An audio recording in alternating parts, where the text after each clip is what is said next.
Good morning, good afternoon, or good evening.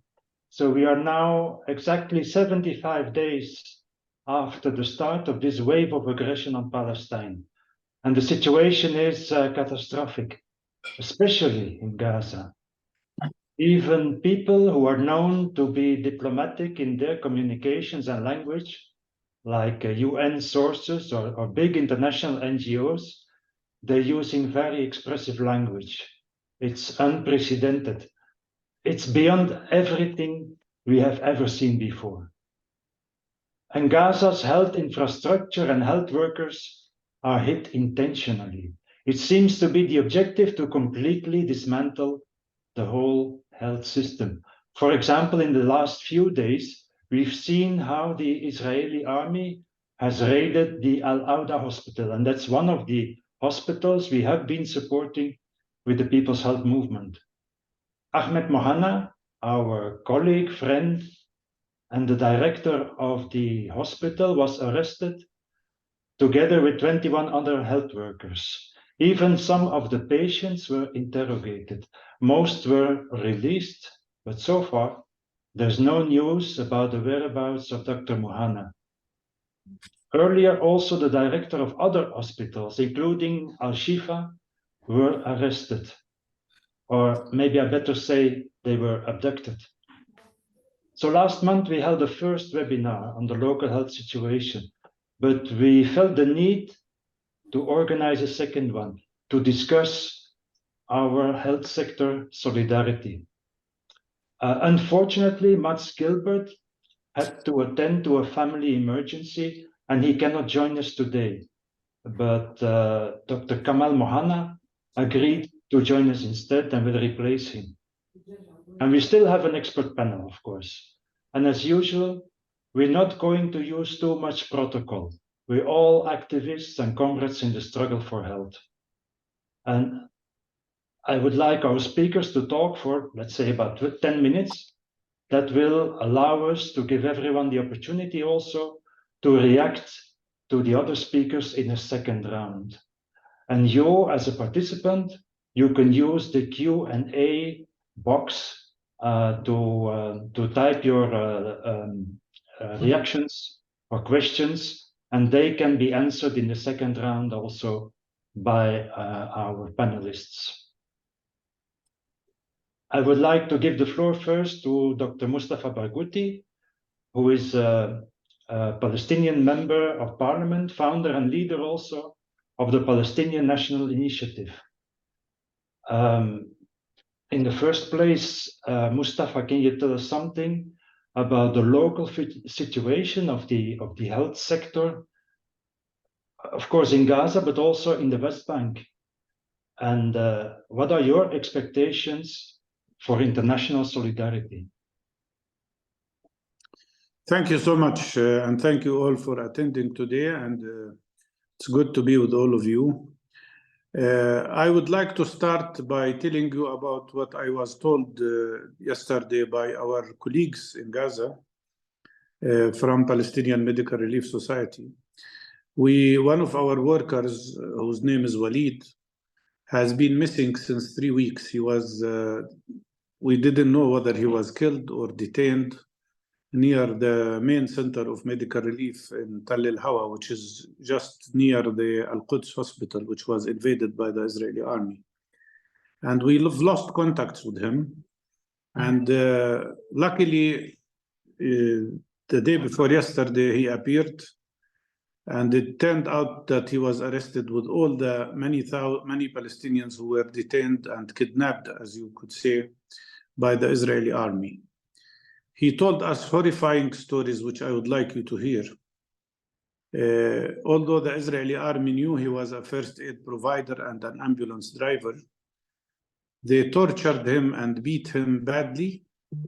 And he told us that he was with 1,000 people in a concentration camp, which was created near Beersheba in the Negev. And he explained to us what was happening. By the way, among the 1,000 people is Dr. Salimiya, who is the director of Al-Shifa hospital. He was also arrested with him. He told us they were tortured and beaten continuously. They used against them even electrical shocks. And they used the technique of drowning in the water in the torture that the Israelis are using. There were when he was there was about 1,000 people who were all attacked, arrested, taken naked completely in trucks to this concentration camp in the cold weather. And then they were put there and subjected to continuous interrogation. He told us that several people, tens of people, have died because of the beating and the torture. And this is happening in this concentration camp where ICRC is not doing its duty by even trying to visit it. Nobody can get there. And it was the first news about this concentration camp came out only when we had him and 20 other prisoners released. And by the way, they could have been killed easily because they released them at the border in Kerem Shalom and then told them to run or they will be shot at. He told us that Dr. Slimiya, the head of Shifa Hospital, is in very bad condition and that he was also badly tortured. This is a glimpse of what's happening. But the more important thing is that Israel, as you said, has destroyed the whole medical infrastructure. No less than 422 health facilities and centers have been completely destroyed, including 3 of medical relief centers, by the way, and now Al-Audi Hospital as well, which was completely blocked and destroyed. And the same is happening now to the Baptist Hospital. About 25 hospitals have stopped functioning in Gaza out of 36 because of the Israeli bombardment. All the stories about using Shifa Hospital as a headquarter for resistance proved to be all lies. Even the talk about tunnels proved to be lies. But they use these lies, and the Western propaganda and Western media catches it and distributes it.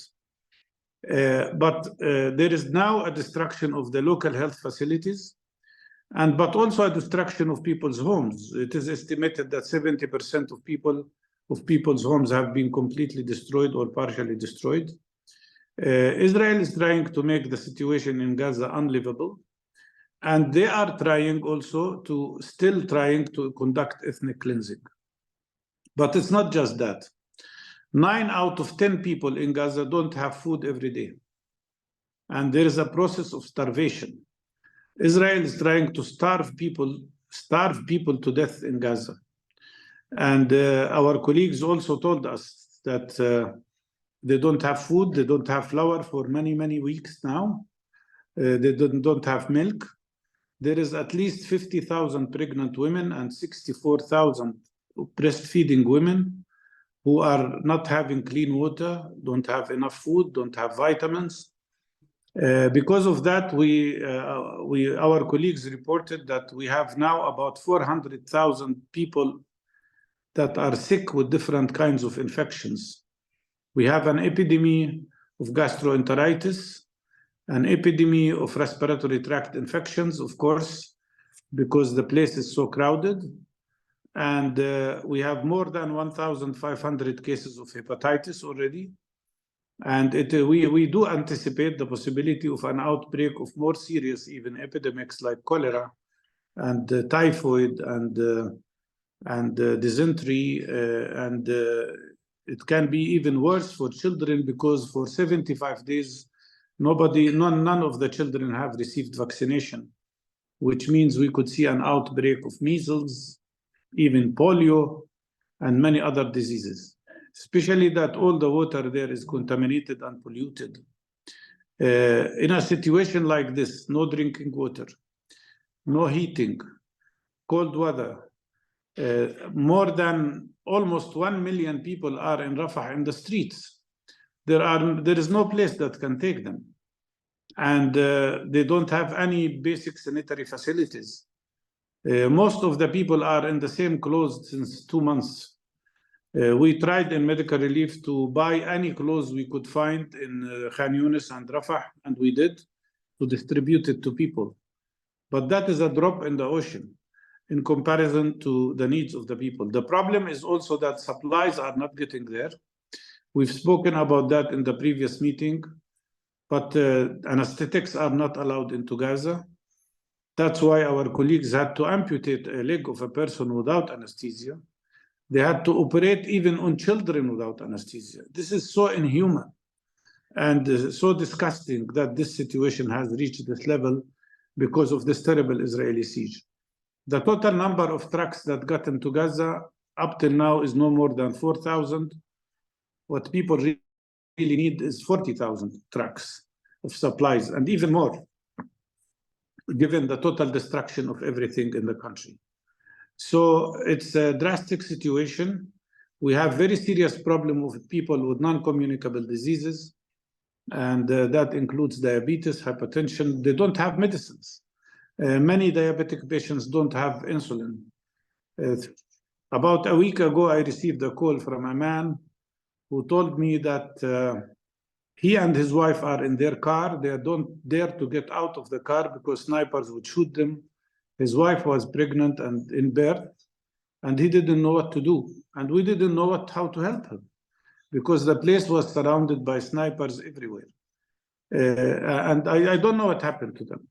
But we know of a case of another young girl, a child who's only 10 years old, who was in Gaza. She was subjected to airstrikes in which her father and mother died. She moved with the other relatives to the center, and they were hit with another airstrike, and she lost her leg, which had to be amputated. And then she moved with some members of the family down to the south, and she was bombarded for the third time, and she was killed. This is the kind of life that people are having. At this moment, we have at least 19,000 people killed. If we count the people under the rubble, the number can go up to 26,000, in addition to no less than 53,000 people injured who cannot receive proper treatment. Among the people killed, there are about 6,400 women and no less than 11,000 children. 11,000 children. They speak all the time about 32 Israeli children who died, and we're not happy that they were killed. We don't approve killing children anywhere, but you can't speak about 32 children on one side and not a word about the 11,000 children. This is not an Israeli attack on Palestinians. It's an attack of three countries. It's the United States of America, Britain, and Israel that are participating physically in this war, and and Israel would not have gone that far in violating every law, every humanitarian law, every international law, in being so fascist. Only fascists and Nazis could do what Israel has done. And even that, I don't think they reached this level of atrocity against the civilian population. But they continue, because in the United Nations, the Security Council, although 153 countries have already demanded a complete and permanent ceasefire, the United States continues to obstruct that.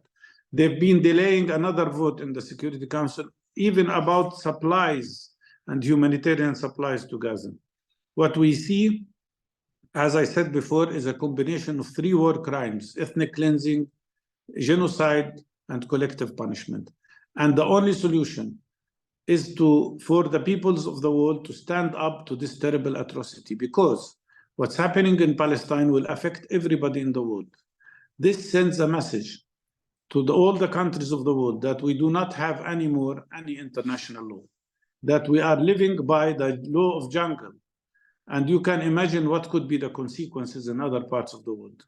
I am asking you to please raise your voices, exercise any possible pressure on your governments, exercise and demonstrate in front of United States embassies and United Kingdom embassies, of course, Israeli embassies if you have them, but also please engage in a wide-range sanctions campaign on Israel.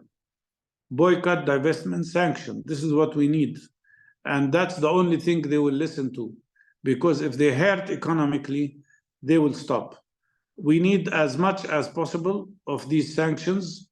We are very happy with the fact that some countries like Indonesia has declared, and like Malaysia has declared, that they will boycott completely any kind of shipment to Israel or any kind of shipment from Israel. This should become the standard everywhere. These people are criminals. Not only were criminals, they're fascists. And what they are doing to the Palestinian people, as you have said, is unprecedented. It didn't happen anywhere else before. This is an act of genocide trying to eliminate a whole Palestinian population. And you asked me about West Bank. It's not better. Of course, Gaza is the worst, but in the West Bank, we already lost, since the 7th of October, more than 300 Palestinians killed by the Israeli army and 22 Palestinians killed by Israeli terrorist settlers. There are 750,000 settlers, all armed, attacking Palestinians everywhere in the West Bank. We are unable to reach some communities with medical care in the West Bank with our mobile clinics since the 7th of October. In the Jordan Valley, in Jenin, in Tulkarem, as well as in Hebron area, especially in Masafer Yatta. So there is obstruction of provision of medical services, but there is also a huge amount of atrocity that is happening. And the Israeli army has invaded every city, every refugee camp, every village almost, arresting no less than 4,600 people up till now, adding them to the 5,000 who were already arrested before. We are talking about a massive campaign of oppression, persecution, and even attacking people just for expressing their opinions. That is why we need a strong international solidarity as much as possible, because what they are doing in Gaza, if they succeed with ethnic cleansing, they will move to the West Bank and repeat the same thing, trying to force people out of the West Bank to Jordan. It's a very drastic situation, and we need every solidarity that you can provide, and we need the message to get to people, because the Western media, and I'm dealing with them, I'm dealing with the Western media, their newsrooms are horrible. They just repeat the Israeli narrative, and they just repeat the Israeli stories, and they continue to repeat the Israeli lies. So we need also to bring in the message to everybody in this world. We thank you for your solidarity and your support, and I hope we can together reach the point of having complete, permanent, and total ceasefire. Nothing short of a permanent ceasefire can start to alleviate this situation. Supplies without ceasefire will not make a big difference. Time has come for a complete, permanent ceasefire. Thank you so much. Thank you, Mustafa. That's really horrifying. Sends shivers down my spine. But we're also going to talk about how we're building this solidarity. And that's why I'm turning now to Dr. Kamel Muhana. You're a pediatrician, president of Amal Association International, with headquarters in Lebanon, and also the coordinator of the People's Health Movement in the MENA region. Kamel, can you tell us how you are building solidarity with Palestine these days within the region?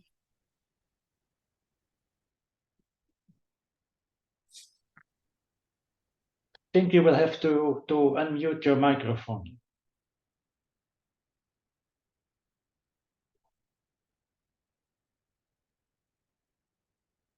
So we still can't hear you.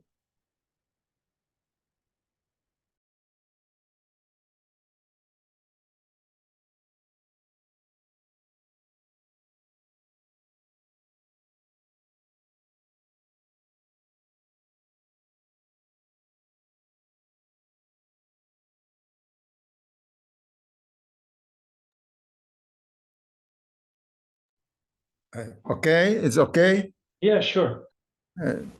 I completely agree with my friend Dr. Mustafa about the explanation for the local situation and what we should do, and completely also agree that what happened is a kind of genocide, ethnic cleansing, and collective punishment, and the violation for all the international law and our role, all of us, to develop this campaign of solidarity worldwide together, and also to make a pressure with the government first to have a ceasefire. Ceasefire now, not the pause ceasefire in Gaza and everywhere. And we should recognize the right of the Palestinian people. There is something positive about what happened. And bravo also for Mr. Mustafa, what they are doing in his association, and his friends and all our friends in Gaza and in the West Bank and Palestine. And they have, all of them, our solidarity and our support. Now I think, and I will explain what we have done here in Lebanon, and about Gaza, but also in Lebanon, and what we should do, all of us together. For Gaza, you know, and Amel is no sectarian, is a big association. We have about 1,500 workers in Amel. Is no, especially no sectarian in Lebanon. It's very important. And Amel is everywhere and became international. And especially as an organization of emergency, we founded Amel after the first Israeli aggression in 1978. I am from the south. Our family house was destroyed 2 times by the Israeli army. Develop quickly a contingency plan in Amel. I invite all the Lebanese NGOs network, the also follow-up committee for the Palestinian and Lebanese network to develop together a policy. We met the Minister of Health, the Minister of Foreign Affairs, Social Affairs, and the head of humanitarian action in the United Nations. We develop all of us a national plan for the emergency. The situation now in the south, but we hope and we will stay there and not the explosion in all Lebanon. About Gaza, quickly, we try to develop a position to support our brothers in Gaza and Palestine, but also we had a sit-in in front of the headquarters of UN agencies here, and we sent a petition to the General Secretary, who came in Lebanon many times, visited Amel Guterres. And now, in Lebanon, we are developing a new project to support Gaza. We are preparing a boat with medical supplies, with drugs, with food, with clothes, with matters, blanket, probably a small generator. And probably we can be ashamed, we can work together to develop this idea, going from Beirut to El Arish port, and later through Rafah. And now we should work, all of us, to develop this project, and we take 1 month to execute this project.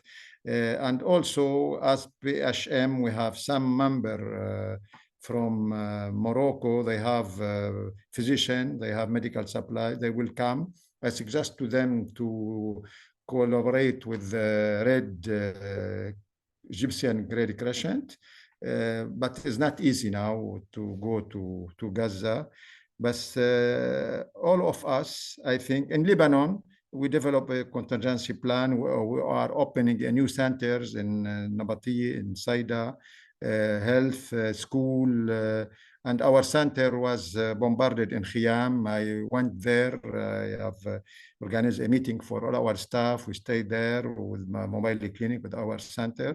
In the south, the situation is not good, but in the center in Lebanon, now we are worried, but there is no very military problem. But it will be in the future. For that, we prepare ourselves for the future, for the big explosion. When you are working in emergency, you prepare for the, not for the good, but for the bad thing. For Gaza, Dr. Mustafa suggested very good ideas, how we can together develop our solidarity with our brothers and sisters in Gaza and West Bank and Palestine.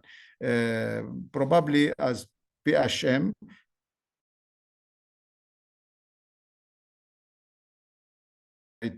together with other civil society organizations, we salute the position of some government in Europe, like Belgium, and like Spain, like Irish, but or the other places, probably we should do more with the government. But I'm optimistic about the future. Now it finished the story in Israel is a victim. Now, I think for the new generation, they know, and the position of the new generation, the youth people everywhere is good. And now Palestine became the most important problem everywhere. And we should, it's a problem of liberation, of freedom, of independence. And I think now we should fight, all of us. Dr. Mustafa talked about the alliance between USA, UK, and Israel, but also the double standard, especially the state in the Western countries. They talk about human rights, about social justice, but unfortunately, when we have seen all the leaders of the countries came to Israel to support blandly Israel and don't talking about the right of Palestine is ashamed, and the double standard also between Ukraine and Palestine and other places.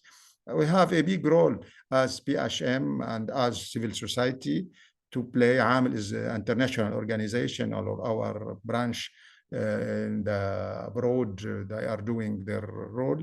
But yourself, I think you can do a lot, and we'll continue together to support our brother and sister in Gaza and in the West Bank and in Palestine, and also to push for a ceasefire. Yani, Dr. Mustafa explained about now the situation of the Security Council. In the General Assembly was good, the majority for a ceasefire, but now the veto of US blocked everything. But we should, I think, continue to push for a ceasefire, and also to refuse any transfer for the population from Gaza, and also to recognize the right of the Palestinian people, freedom, independence. PHM can play a big role in this issue, everywhere, especially in Europe, I think, and USA. We don't have probably a branch in USA, but in Europe, we can do a lot and we can collaborate together. But also, I will ask you to collaborate with us to prepare this boat with the support. And later, probably we can discuss together to send a medical team, if it's possible, with medical supplies, with equipment, but it's a long process. If there is a ceasefire, there is a completely destruction everywhere in Gaza. Well, we need a lot to work for many years. But for us, in spite about what happened everywhere, the destruction and the violation, the genocide, everything, what happened, the new story.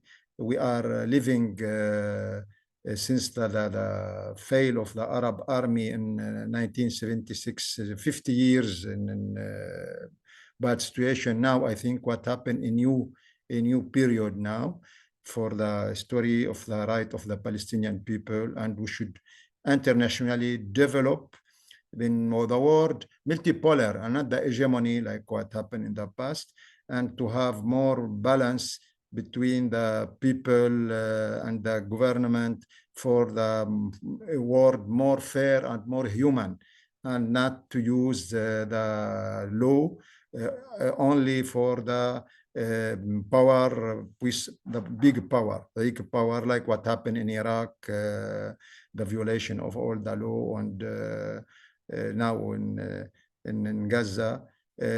Together, we should, I think, collaborate to develop more solidarity. Dr. Mustafa mentioned some idea, and now together we should probably collaborate to prepare this boat. Tomorrow I have a meeting in our headquarters we are working with another committee called Break the Siege Against Gaza. Thank you very much for what you are doing, and we will continue together to fight for justice and for the right of the Palestinian people. Thank you very much. Thank you, Kamel. That sounds like very great work. And you're right to mention Belgium as one of the governments in Europe that takes a more sensible, more progressive stance. But let me tell you a secret.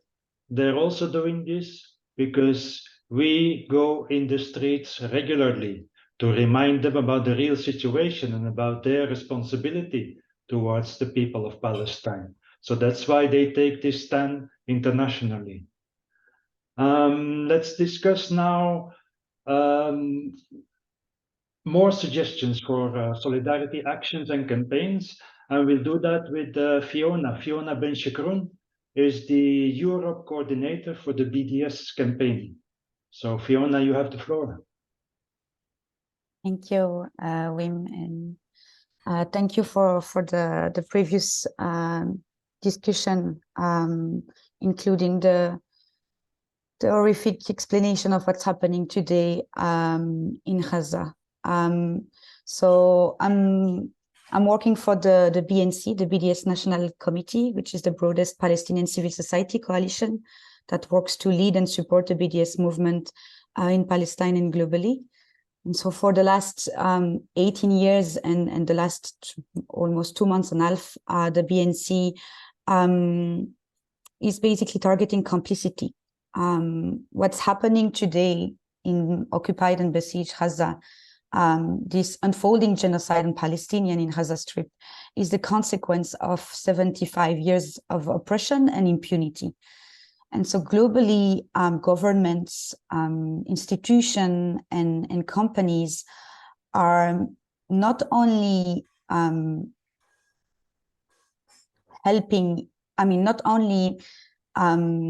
making the impunity of Israel to continue, but they're also helping to maintain this system of oppression, this system of apartheid, settler colonialism, occupation, ethnic cleansing policy over Palestinians for more than 75 years.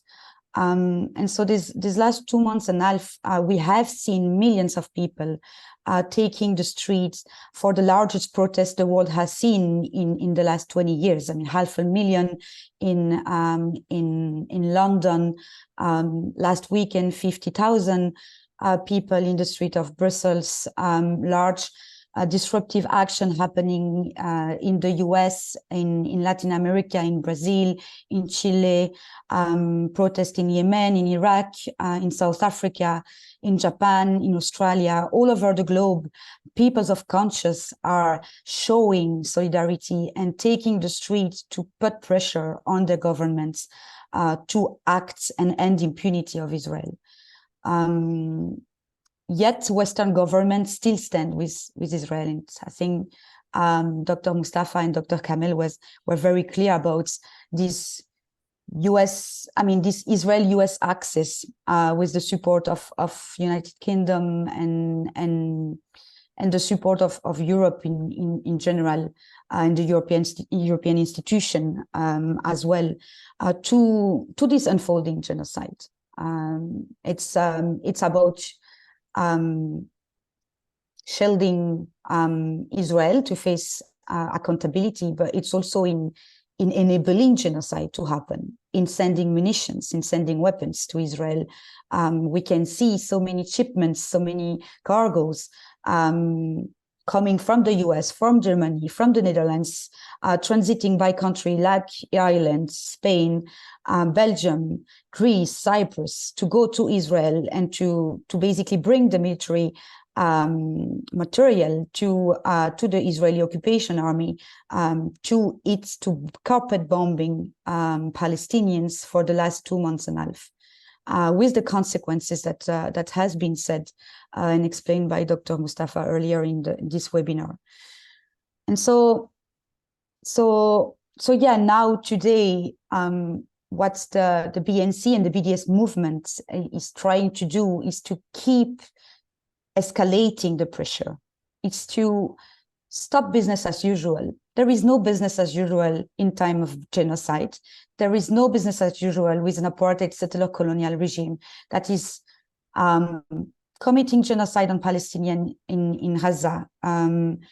And so there is the massive demonstration happening almost every weekend around the globe. There is also disruption, peaceful sittings, occupation of buildings, of governments, of Congress in the US, of the European parliaments, of train station. Every day in the world, there are actions trying to really disrupt business as usual, targeting companies that are complicit. And I'm thinking, as we are here today in a webinar hosted by the People Health Movement, I'm thinking, for example, companies like AXA, which is multinational big health insurance company that is, first of all, participating in commercializing health care, but it's also investing in Israeli banks that are the backbones of the illegal Israeli settlements enterprise. And so they're helping to maintain this system of oppression over Palestinians. It's also targeting companies like the pharmaceutical firm Teva, the Israeli pharmaceutical companies that is producing generic medicines and helping to keep the Palestinian economy under lots of pressure. And so it's about talking to doctors, talking to pharmacists, to suggest when it's possible and when you have alternative, to suggest other type of medication in order to be in solidarity, not just by words, but also by action, having a meaningful solidarity. And so as the largest Palestinian coalition, the BNC is really trying to give different tools to individuals, to people of conscience, to trade unions, to health centers, to cultural centers, to students, to all sorts of individuals and organizations to act meaningfully in solidarity and to help Palestinians to stop the genocide in Gaza, to get a ceasefire, immediate ceasefire, permanent ceasefire, and to stop the transit of weapons, to stop having weapons coming to Israel, to have accountability in pushing the international court, criminal court, to issue warrants on Israeli leaders that are involved in genocide, in war crimes, in crimes against humanity today and in the past. And so definitely I strongly believe that this pressure is growing, is continuing to growing and isolating Israel and the US. We can see it at the UN. We can see it on the international community area. We can also see, despite the very biased, racist coverage of Western media, that still we are able to change slowly, too little, too late, and unfortunately, but we are changing this narrative. And so it's about growing people's power. And I think it's in the DNA of the People Health Movement as well, to being able to stop what's happening right now, because it's unbearable. It's beyond any words. And it's just, I have no words to say how it's possible today in 2023, almost 2024, to assist, to witness a live stream genocide right now. And as people of conscience, partly in the global north, but in the global south as well, it's stopping this genocide is the first priority, but it's also in the second steps also changing completely the way this world is working, because what's happening right now is just the consequence of inequality, of injustice, and on a war that is led by countries and by countries like the US, like the Britain, like the Europe that are doing double standards indeed. And Dr. Kamel said it. I mean, the war in the invasion of Russia in Ukraine has shown how deeply hypocritical and deeply biased and deeply entrenched are these double standards. And so I think today, more than ever, we need to being able to escalate the pressure and to suggest alternative to the system that we have today, to make international law applied and to bring Israel, the US, and any states and any leaders that are complicit and enabling genocide to face accountability. Thank you. Thank you, Fiona. Thank you. And you're also right to link the local with the global and to point out how this axis of evil, UK, US, Israel, as both Kamel and Mustafa mentioned, is increasingly being isolated. And that brings me to a question I have about the UN system, because there's a lot of skepticism these days about United Nations and international agencies. But on the other hand, we also see, as Fiona said, how the US and Israel are really isolated when it comes to their voting in the UN Security Council as well as the General Assembly. So maybe that's one idea. What can we still expect from the United Nations, and how can we have an impact on what's happening at that level?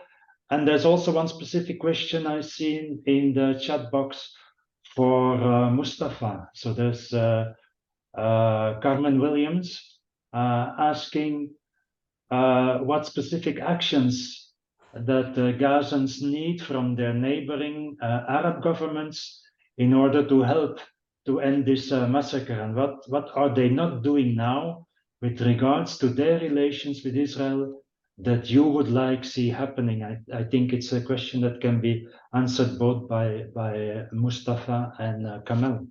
So do you want to come in first, Mustafa?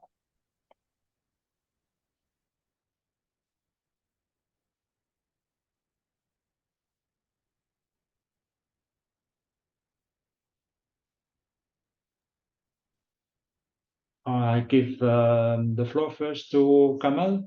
Do you want to answer this question also about the neighboring Arab countries? And you know, in the Arab world, the position of the Arab government in general is not good. And also they try to normalize the relation with Israel without recognizing the right of the Palestinian people. And we refuse all this position. Now, I think the people in the Arab world, and since Camp David, the commitment and the for the people is decreasing everywhere. I think now what happened in Gaza, in West Bank, it is a good moment for our Arab people. And Dr. Mustafa, all the time, he said about Rafah, if the 57 state, Islamic and Arab, came with some aid to the Palestinians, they can't stop them. But their position, in general, not good. But now what we should do, I think now what happened in 7 October and later for the fight against Israel, myself, I said a new story happened now in the Arab world. Now it takes time, but it is a new story, and the Palestinians, they will completely forget the Palestinian problem, the Arab government. Now the Palestinian became a priority everywhere and worldwide. For that, there is some position for some state. If we talk about Yemen, for example, demonstration, and I suggest, for example, here in Lebanon, how we can have a demonstration for 100,000 people. We didn't see in the street, the Arab world, in the street. Only in Yemen, I think, probably in Jordan, some demonstration, in Iraq probably. But what the situation with the government, in general, is not good. There is something positive, there is no fight between each other. In general, when there is a summit, the Arab summit, in general, we have a fight between each other, and there is no any result. Now they have taken some decision. Okay, it wasn't good, like we hope, but it's a process, and for the future, probably the position of our leaders in the Arab world in general is not good. All of them, they have a bad position, but now we should push with the people, and it's depend everything now depend in the consequences in Gaza. What will happen in Gaza, everything will be decided later. And now ourselves, we have a trust in our people in Gaza, and we hope, it will be, the result will be like in Lebanon in 2006. They hope themselves, and the result should be like in 82 in Lebanon, the Israeli invasion.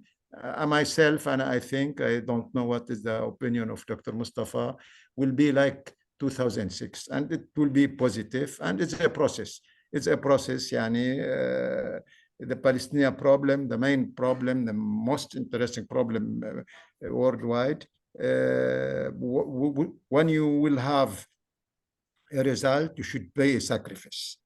Now, the Palestinian people is a model of sacrifice. Everywhere is a model. They are proud to have these people. They said in technology, China is in the first place, and in the courage, the Palestinian people in the first place.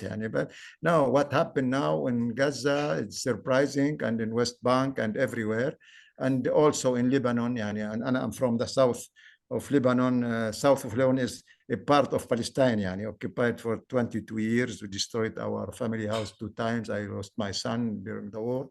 We are in the same way. But in general, I have in Amel a slogan: positive thinking and the permanent optimism. In the Arab world, we have the tradition to talk all the time about the problems and to criticize. What happened in general is not bad. In general, in Egypt, for example, everybody knows the people is with Palestine everywhere, and all the Arab world. For the government, their position, they are not good, but it's a process. And now we hope, now in Gaza, in Palestine, it will be positive, and everything will be decided in function of that. Thank you, Dr. Muhana. Can I respond? Sure. Look, the main problem in the Arab world is that we don't have democratic governance. And so the people's opinion does not really affect immediately what governments should do. Had we have democratic governments and democratic processes, the whole situation would be different. I mean, why would Colombia, which is so far from here, cut relations with Israel and not Arab countries? It's mainly because there is a system that allows the opinion of the people to be reflected. And that is the main problem we face in the Arab world. But I will summarize what we want, what we demand, what we demanded, and we continue to demand. We demand, first of all, the formation, and I still ask for this, and we will not stop asking for it, the formation of a humanitarian convoy that with representatives of all the 57 countries, Islamic and Arab countries, and international institutions and NGOs, international, who want to help, and let them make a humanitarian convoy and challenge Israel. Would Israel bombard a convoy that has representatives of 57 countries that represent almost 2 billion people in this world? would they be able to attack all these international organizations? It doesn't make sense for people to come and make press conferences at Rafah checkpoint and do nothing. What we need is really to challenge Israel. And I'm not asking for them to send armies to fight Israel, although they have a lot of weapons, by the way, and they buy it from the United States of America. But at least a humanitarian convoy, and we will continue to ask for that. We have to pressure them, we have to challenge them, we have to embarrass them with this call. The second thing, we want Egypt to release the borders and allow the injured people to be transferred out of Gaza. We have many countries, I have been speaking to many countries that have told us that they are ready to receive Palestinian children for treatment. European countries, Turkey for sure, Qatar is for sure. But the problem is getting them out of Gaza, and there are many bureaucratic Egyptian restrictions that do not allow the free movement of these injured people as soon as possible. The third point is that, of course, the Jordanians, with the Israeli permission, have used parachutes to bring down humanitarian aid to their 2 hospitals in Gaza. I don't know why this cannot be done also at a larger level. And one of the things we've been calling for is to have aid, international aid, also comes from Jordan through Israel to the north of Gaza, because the north of Gaza gets nothing. And UN agencies should also respond to that and accept this approach. Of course, Israel will say no in the beginning, but there has to be pressure on them. The third point is that, of course, we demand that all Arab countries that normalized relations with Israel should cut off this normalization. But some of them are so determined to keep it, like the Arab Emirates. And they cover up their position by sending a hospital to Gaza. But what's the value of that if you are receiving the president of Israel while Israel is slaughtering the Palestinian people? And what is the value of just sending some humanitarian aid while the people while you continue your military and intelligence cooperation with a country that is slaughtering Palestinians? I'm so shocked, to be honest with you, that some of these countries that refuse to be part of this international humanitarian convoy are now participating in a military alliance with the United States against Yemen. Some Arab countries. It's shocking. And but as was said, we have no doubt that the Arab peoples are with us, and we have to capitalize in that. But the pressure has to increase. One thing that I'm worried about, and please convey that to our colleagues and comrades everywhere, we don't want people to get used to what's happening in Gaza, because there is some sort of fatigue that starts to appear now. I can feel it. And we need to reactivate all the solidarity movements everywhere in the world, so that these massacres that happen in Gaza, nobody could not be used to. That's a very important point. And thank you. Thank you. That's very clear. I think Fiona, you wanted to answer also about or talk about the United Nations. And there's also a specific question from Ashley, who asks what they can do. What kind of actions would you encourage in a country like the UK, where protests have become increasingly policed? Thank you. Yeah, I think the question on the UN is a question that lots of people are asking themselves. Because indeed, when you see that a resolution calling for immediate ceasefire is supported by most of the country, but then crushed down because of the US veto, and then you have the same resolution being supported tremendously by countries at the General Assembly, but nothing can be done. It's definitely frustrating, and it's definitely showing the limits of the UN as it exists today. But the thing is that we have to play with the tools that we have in our hands, and I think it's the case for most of the global south that need to find a way to put pressure through existing institutions and among them the United Nations. There are several places inside of the United Nations that can be used and can be an opportunity to push for accountability. But in parallel, as I said earlier, it's also, I think, a moment. It has been it has been the case for the last decades, but today more than ever, I think it's a moment for mostly the global south to come with alternative and to push for a change at the level of the UN towards and guarantee the respect of international law, because that's the framework in which we evolve today. And regarding the question about the UK, yeah, we are seeing in the West an increasing repression, police repression against demonstration for Palestine in action organized to stop the genocides. I think something that needs to be very, something that is very important is that it's important to be very context sensitive when you organize action, demonstration, but at the same time, it's important to not censor ourselves and to be very strategic in our way to organize the action and the demonstration. And as far as the repression is important, there are still lots of space that can be taken in the UK. Massive demonstration will still happen. I know that the Palestinians Solidarity Campaign is planning next demonstration, a massive demonstration, national demonstration. I also know that lots of trade unions, workers have been blocking entrance of weapons industries in the UK. Lots of direct action, peaceful sit-ins are still happening today. And so I think it's about to challenge this repression while being very strategic where to put energy and where and when challenging it.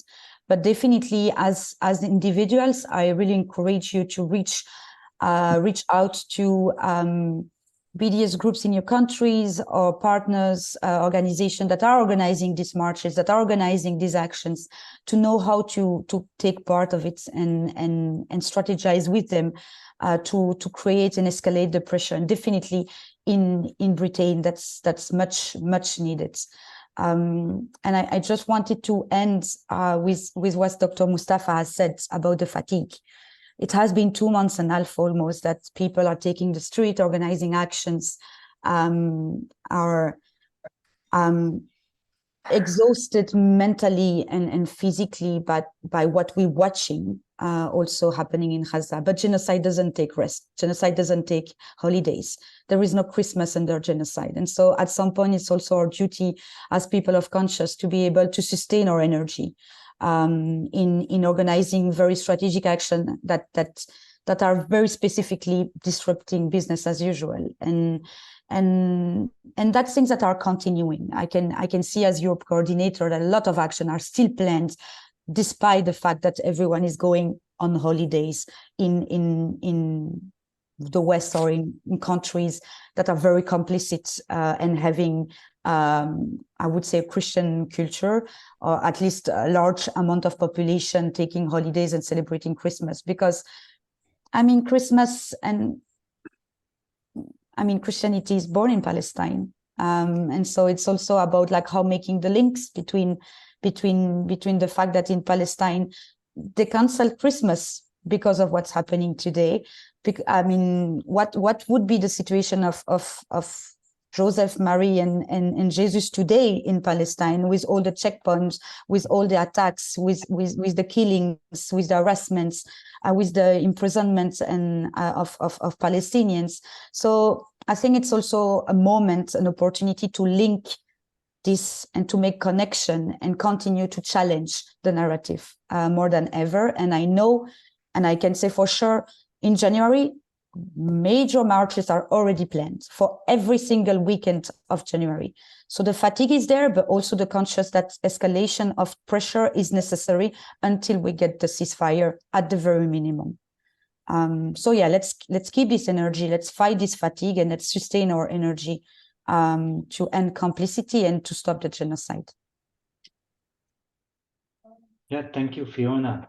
I see some people made some very important and valuable comments in the Q&A box, so check them out. Maybe before we end, I have a specific question for the three of you, and I would like to give you also the opportunity to react to one of the other speakers. But I'm very much impressed by my colleagues, health workers, doctors, nurses, first aiders in Palestine, and I'm always asking myself, how can we show our solidarity to them? How can we support them better? How can we really pay tribute also to those people, the real heroes in the ground, in the field, on the ground? How can we show them our support? So that's one specific question, but I will also give you the opportunity to react to one another in maybe our last round. Mustafa, do you want to go first? Sure. Thank you. It's a very good question, and it's a very important one. And thank you for raising it. You know that about 300 of our health workers have been killed so far. And these are not just numbers. These are people. These are fathers and brothers and sisters and husbands and sons of somebody. I think what we should do together, and I propose that to People's Health Movement, is that we should illustrate each case of these 300 people that were killed, their photograph, their story, their history, how they were killed, what did they do before, and make it a universal campaign of solidarity with their families and with the Palestinians, but raise the issue and say enough is enough. We don't want any more doctors, nurses, or health workers to be killed. But let's make each case of those known to the whole world. And we can cooperate with you if you need. We can prepare, we'll try together maybe to prepare a dossier about each one of them, and then promote the cases and use media or TV channels to speak about them and so on. That's one thing. The second thing is our colleagues who are now in prison, the health workers, the doctors, the nurses. We need a special campaign now, I think, and I invite People's Health Movement to lead this campaign to release these health workers, including the director of Shifa Hospital now, the director of Al-Auda Hospital, and probably tomorrow we'll hear about other directors of other hospitals. But there are many, it's not just the director. Many of the health workers have been detained and arrested, many of our first aid providers and volunteers. So I think we need these two issues to be raised. If we succeed with that, I think that will make a huge difference. And thank you. I want to also add one thing. I think we need also to campaign against some governments that decided to stop aid to Palestinian health organizations. We managed to push Germany back. Germany is back now, and they reactivated their humanitarian support in Palestine and their development work even. But I think we need still a campaign regarding Sweden, Switzerland, Austria, Denmark, Italy. And we have people in these countries, and I think they should raise their voices and pressure their governments. Thank you. Okay, thank you, Kamel. Okay. Yeah. Completely agree with Dr. Mustafa about what he suggested for the killed people from medical team, and will continue. I will add something. As member of PHM and our friends everywhere, how we'll start to develop the solidarity with the population in Gaza and in Palestine, to to prepare from now the medical team, if it's possible, medical supplies, equipments, financial support for the future, not only to talk about now, for the future, and other ideas, reconstruction, if it's possible. And we'll be ourselves in touch with you for this initiative, for this boat. Will be from Lebanon to El Arish port. How we can collaborate together. We'll send you a list and how you can participate. But any kind of solidarity now is necessary. Any kind of solidarity. Every social media, how we can, as social media also, everybody can have a role about social media in practically solidarity. Many problems in Gaza now, they destroyed everything, and the needs, they are very huge. We should develop everywhere to create a committee everywhere to support Palestine, to support Gaza practically. Yourself, you can put some list. You know, they are the needs, and we don't need any advice about that. We know the situation, but try to create a local committee everywhere, to support Gaza, to support West Bank, to support Palestine, and in many levels. Politically support and also materially support, humanitarian support. We should develop that, I think, now. And I am completely agree with Fiona. And no, there is no holiday. We should work all the time. There is a kind of a joke here in Lebanon, because we are living since 55 years in emergency situation. A question, but is more important for the Palestinian, I think. What is the summum of optimism?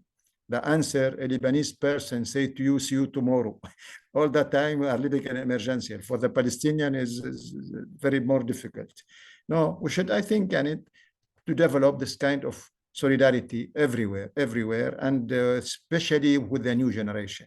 With the new generation, you see in USA, the position of the new generation. I think probably in Europe also. We'll continue together. It is a long way, and we thank you really for you give us a force to continue, all of us. But the main place that in Palestine is especially in Gaza, and we salute our friends, brother, Sir Dr. Mustafa, his association, and all our friends there. We are beside them. And we'll continue together, like I have said, all of us, for a world more fair and more human. Thank you. Thank you, Kamel.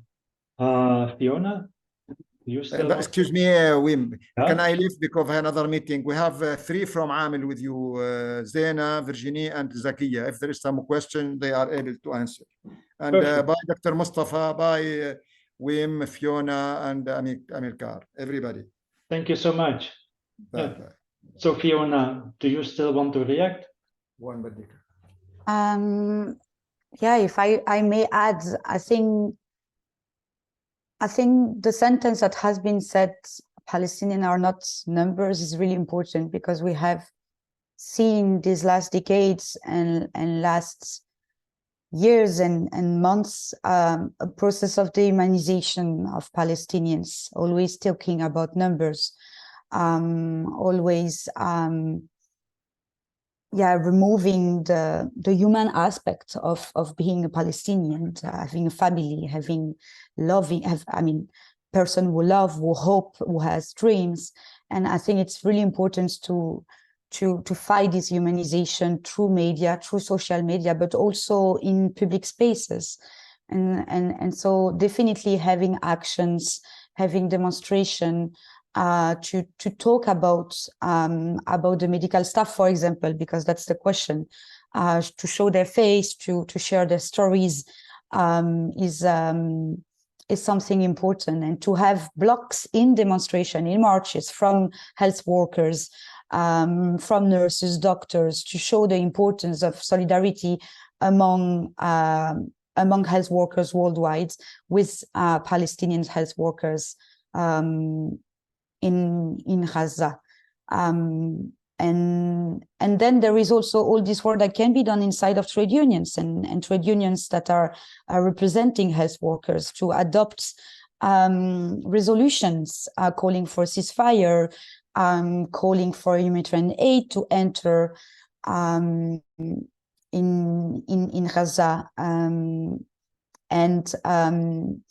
at some point calling for a military embargo. That's not so usual for health workers to talk about it, but at some point, I mean, a part of what is killing Palestinians is not just bombs, and we know that. I mean, they're starving people, but it's carpet bombing, it's ammunition, it's tanks. So we need to ensure that our countries are not sending weapons to Israel or buying weapons to Israel or transiting weapons on our ground to Israel. And that's something that I think today, facing an unfolding genocide, is a responsibility that health workers can take, definitely, in their hospital, in their health centers, in their pharmacies, in their trade unions, in their city councils as well. I mean, we can pass motion, force our elected people to pass motion excluding companies that are participating in human rights violation, including Israeli or international companies involved in human rights violation of Palestinian rights. So I think we definitely need to target complicity. We definitely need to hit this complicity and to end it urgently, but also on the long terms, to dismantle this system of oppression and most urgently to stop the genocide. And I believe that those that are part of the people health movement are already starting to do that these last months, but there are so much things that can be done and can be discussed and can be explored to increase even more the meaningful solidarity of health workers with their colleagues, sisters and brothers, health workers in Gaza. Thank you. That's some very concrete and very good suggestions. And I can reassure Dr. Mustafa that the People's Health Movement, indeed, we already started to campaign for the release of Dr. Ahmed Muhana, the director of the Al-Auda Hospital. And we're asking health workers all over the world to take pictures with the solidarity message, to send them to us. You can find our email address on the website phmovement.org. So go and check it out, and you'll find more ideas on campaigning for the release of Dr. Muhana. But that's a campaign we can easily also expand and include the campaigning for other victims of the health sector.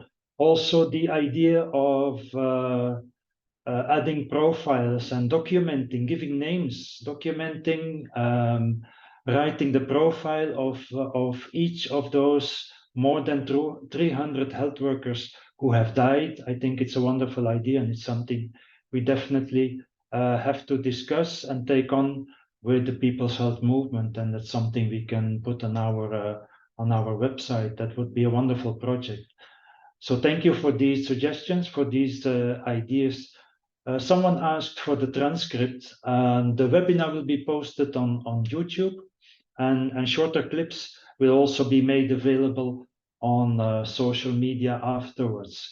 So we thought it was a good idea to still try to squeeze in this webinar in our schedules before Christmas.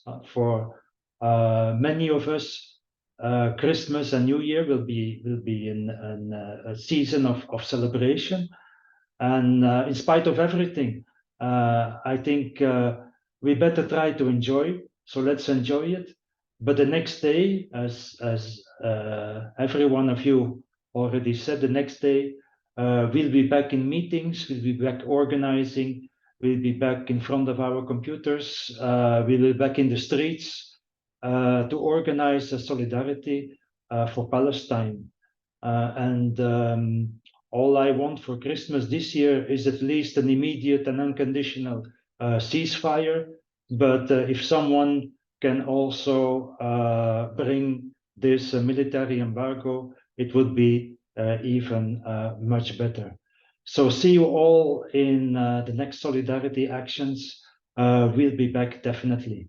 So thanks to all of you, thanks to the speakers, but also thanks to all of our participants. Bye.